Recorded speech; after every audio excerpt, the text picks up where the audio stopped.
natatalo. Ang talo lamang ay yung namamatay. Pero hanggat buhay pa kami, tuloy ang laban.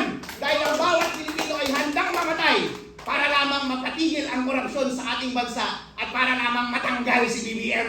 Na meron bang de facto martial law? I say it's more than that. What? De facto martial law. Sir, ano pong masasabi niyo doon sa pinalabas ng GFA?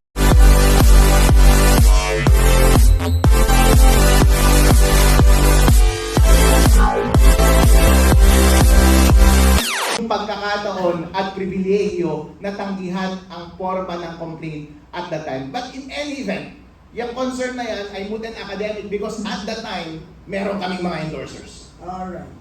And ano po ngayon ng ano? So, wala na yung konsepto about refiling and all of this.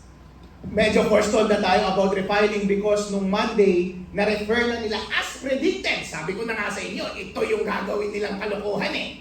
Kaya hindi nila tananggap nung Thursday ang aming impeachment complaint dahil dadali-daliin nila sa Monday na i-refer na nila yung impeachment complaint na nauna doon sa Committee on Justice. And it turned out, nung Monday nga, rin-refer na nila sa Committee on Justice. Sabi ng Supreme Court, yung 1-year ban laban sa mga succeeding na impeachment complaint ay mag-uumpisa kapag na-file na yung impeachment complaint at nag-act yung House doon sa impeachment complaint na yun. At yung act na iyon ay yung referral nila sa Committee on Justice at ginawa na nila yon on Monday. Kaya yung impeachment complaint namin ay hindi na matutuloy until 2027. Okay. Alam mo, ako kasi, dito kasi sa Philippine Laban, one of our basic principles is theism, which is belief in God. And to me, I know that may mas malalim pang dahilan ng Panginoon kung bakit po nangyari ito. So, sa puntong ito, masasabi niyo po ba na talo na tayo sa nangyari? Hindi tayo natatalo, hindi tayo tumatanggap ng pagkatalo. Ang talo lamang ay yung namamatay. Pero hanggat buhay pa kami, tuloy ang laban. Dahil ang bawat Pilipino ay handang mamatay para lamang mapatigil ang korupsyon sa ating bansa at para lamang matanggal si BBM. Mabigat na mga salita galing ay may nagkaroon ng pagkakataon na ng PDP laban sa People's Congress sa Quezon City noong nakaraang taon. At tinanong kung meron pa bang pag-asa ang ating bayan.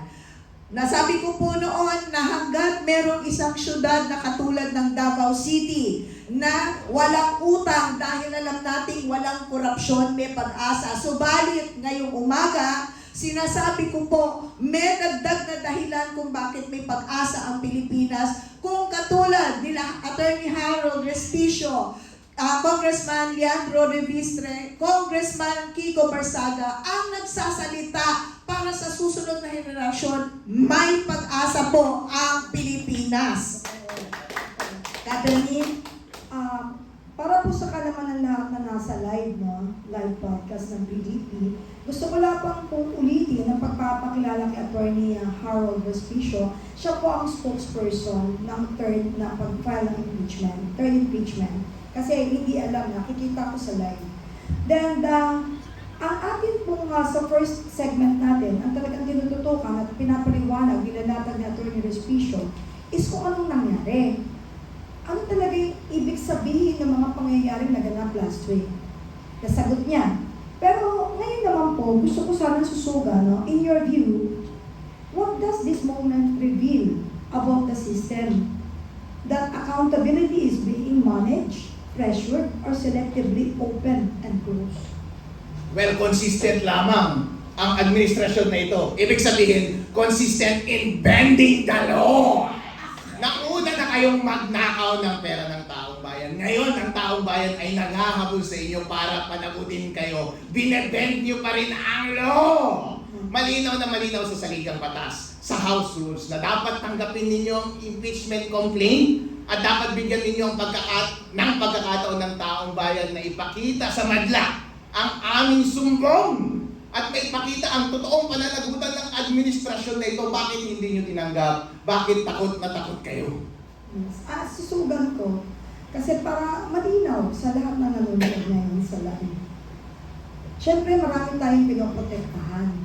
nakalimutan natin protektahan ang sarili. Dahil ganun kamahal ni Atty. Harold ang bayan.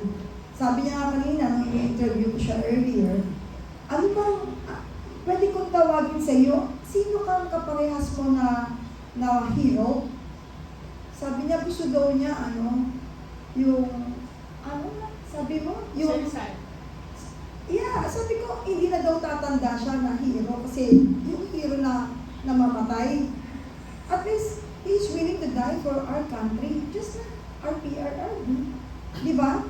But he is very young para sa ganong And in fact, yung huli-huli, dahil kinukulit ko siya, sabi niya, gusto daw niya si Lapu-Lapu, katulad niya. But, sa pagpapatuloy, attorney, cool ka lang, without naming names, kasi marami kang kaibigan din natin, Attorney Yvette.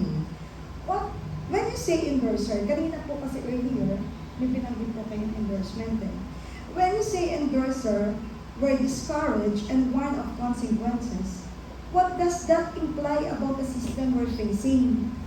A system where accountability comes with a cost? Halata naman itong administrasyon na ito ay nananakot at kinakasuhan lahat ng mga kalaban. Isipin po ninyo, bawat miyembro ng Magnificent Seven na nagsampa ng all-star impeachment complaint, marami dyan may kaso na. Pati yung mga endorser namin may mga kaso na.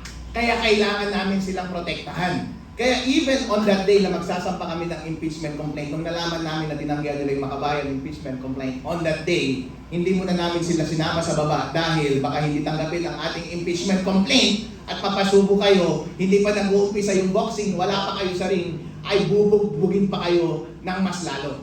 Kaya nga kapag napag-isipan na noong hindi tinanggap ang aming impeachment complaint at yung chances na baka i-dismiss lang din nila yung aming impeachment complaint pagdating sa loob ng Committee on Justice, napakahirap talagang magpatuloy dahil lahat kami ay kinakasuhan, iniipit, sinasira ang mga karir natin, baka patayin pa kaming lahat. Kaya hindi po basta-basta ang tapang na ipinakita ng ating mga endorser, bigyan natin sila ng pasasalamat. Kung sino man kayo, ayaw na namin silang pasalamatan, pero all gratitude ibinibigay namin sa inyo, lahat ng respeto. Maraming salamat po sa pagsuporta ninyo sa amin at maraming salamat din sa mga matatapang na Magnificent Seven na gumawa ng all-star impeachment complaint. Wala po silang nakukuha na kahit na anong pabor dito dahil lahat kami ay nanggagaling sa kung ano-anong direksyon. Ang common lamang sa aming lahat ay gusto naming mapatigil ang korupsyon na nangyayari sa bansa ngayon. Kahit ano pang mangyari sa amin, handa kaming lahat kahit mawala ang aming mga negosyo, mawala ang aming buhay.